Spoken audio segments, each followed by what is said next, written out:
Hi there, today I'm unboxing a dash cam. So this particular dash cam is by a company called AKASO, hope I've pronounced that correctly, and it's the dash cam V1. So details are in the description below for anyone thinking of purchasing. So let's have a quick look around the packaging.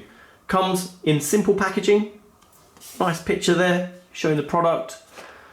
Some details there about it. So it's got 160-degree wide angle, GPS tracking, Wi-Fi, and that's the actual resolution. So 1728 by 1296P and night vision as well. Okay, nothing on there. Basic details about what you get in the packaging, and that's it. So let's open it up and see what we get. Okay, 2 sticky pads and the actual holder for the dash cam. So both of them identical, so I guess you can shift it between cars if you wanted to. The actual dash cam itself, let's take this out.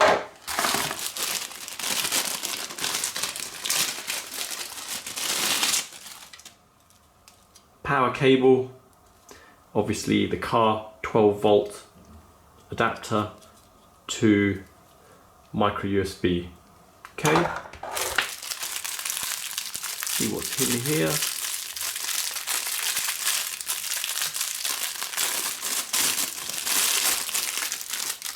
Okay, some clips for the wire to help you tidy it up. Got a 16 gig micro SD card. And must be a cable to enable you to take footage off the device onto your computer. Okay, this is a tool to help you take some of the, I guess, fittings in your car off to help sort of hide the cable if you wanted to. And you've got a quick reference guide. Okay, so I've laid out all the items you get in the packaging, just to show the actual clips first of all. So as you're fitting it, you can tidy it up where you put the cables, and clip it in so it stays firmly in position. So you get 5 of those. In terms of cable quality, both cables, so this one and the actual one that goes in your car, seem quite good quality. The only slight niggly thing I have to say, there's no additional point to plug in something else. So if you wanted to charge a USB device, for instance, you won't be able to do this. So you'd have to get some sort of splitter if you wanted. But still, quality is good on this. Build of these seems okay. Very slim fit there. It seems good, but I guess if you yanked it hard, it would sort of snap. It is plasticky, but still seems fine. So let me show the quick reference guide that you get in there. So details in different languages, which is great, and nice clear pictures, obviously showing you how to use it. So that's great. As well as that, you get 2 plastic films that sticks onto your actual windscreen, and you can actually put the holder for the dash cam onto that. So I guess it's just another way of doing it. So if you did actually remove, you wouldn't have any residue left on your screen. So interesting design, I've not seen that before. Okay, the next thing is the actual dash cam itself.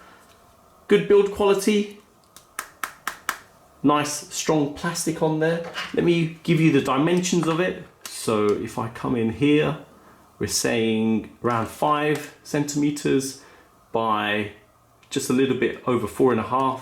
And in terms of length, you've got about just under 5.5 there. Okay, so at the top, you've got the area where the clip goes in. If I turn to one side, looks like Wi-Fi there, a mic and micro SD card. Let's go to the other side. You've got the power point, you've got a reset button, and you've got power. Cover up the serial number just here, and there's nothing else on this side. Okay, and you've got the lens there, obviously for recording. Let's take that off carefully and show the other side.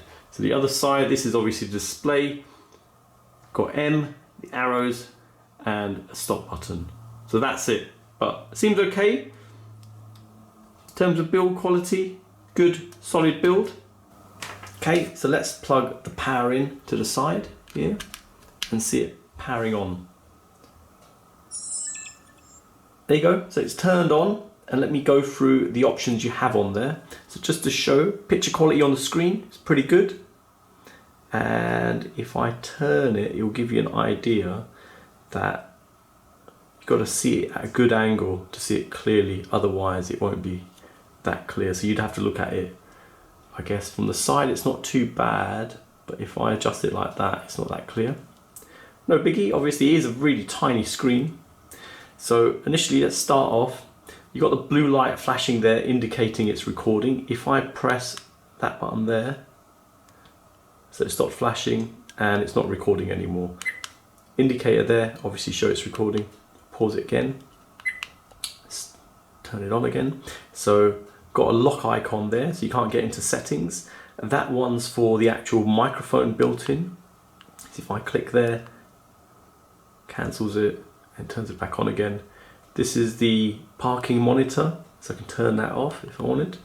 And if I pause recording, it unlocks the actual settings. So let's quickly shoot through those. Okay, so you've got video, setup and language. So let's go to video first. Resolution, okay, that's what it's on.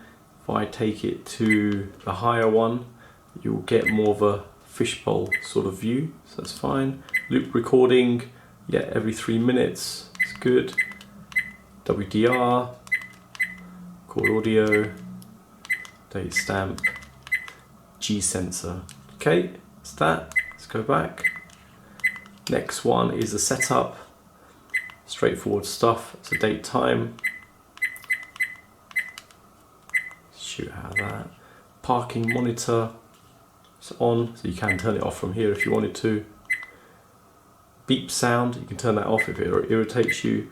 Screensaver, obviously the screen blacks out, so you don't constantly have it on in the background in case you just find it distraction. Frequency, format. So once you put in the SD card, probably best to format it straight away. So let's go, yeah, default settings. So if you want to reset everything to defaults, version, and that's it. Okay, let's go back. And the different languages on there. There you go. Okay, so that's all the menu options you get on the device. Okay, so an interesting option available with this dash cam. I've had a look in the instructions, and it's actually the ability to connect the dash cam straight to your smartphone. So details are here. This is the app you need to install, the AKASO Car app. So I've got my Android phone here. Let me go to the Play Store, click here, and so it's just there, and that's the app. So let me install that right now. Okay, so that's installed. So if I click open,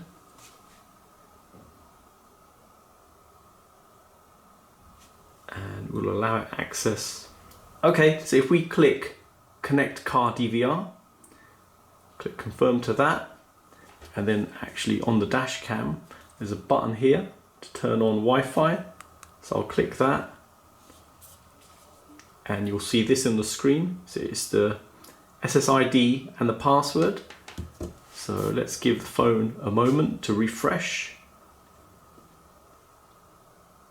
Okay, it's appeared there. I'll type in the password.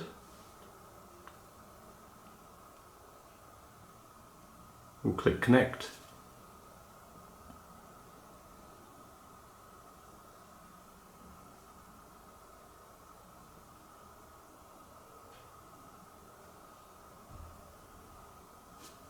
Okay, let's dismiss that.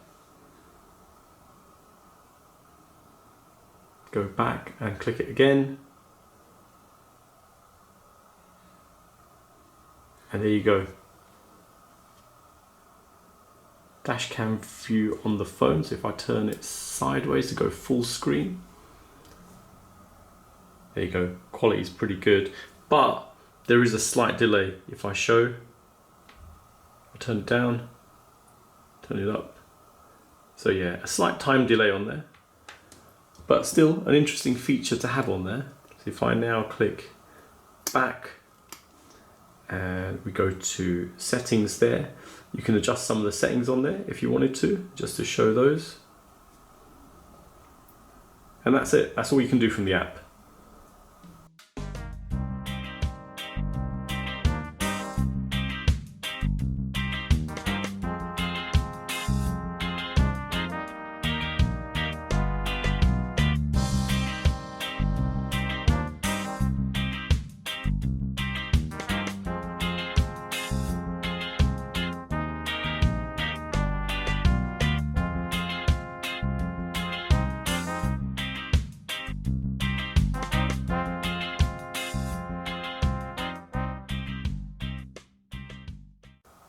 Okay, so you've seen the unboxing and setup of this dash cam. Very simple to use and configure. Comes with all the accessories you need, and obviously there's a spare pad in case one breaks. Obviously clips as well if you want to tidy it away, and even a tool if you need to prise out some of the fixtures in your car. So useful to even get that. I've not seen that given in dash cams before. One disappointment is the actual power adapter you get with it. There's no USB point on there. It'd be nice to have that. Obviously some of the other ones I've seen has got that, and it's quite useful to have. Comes with a 16 gig micro SD card. So there you go. Hope it's helped anyone thinking of purchasing this. Thanks for viewing, and don't forget to like and subscribe.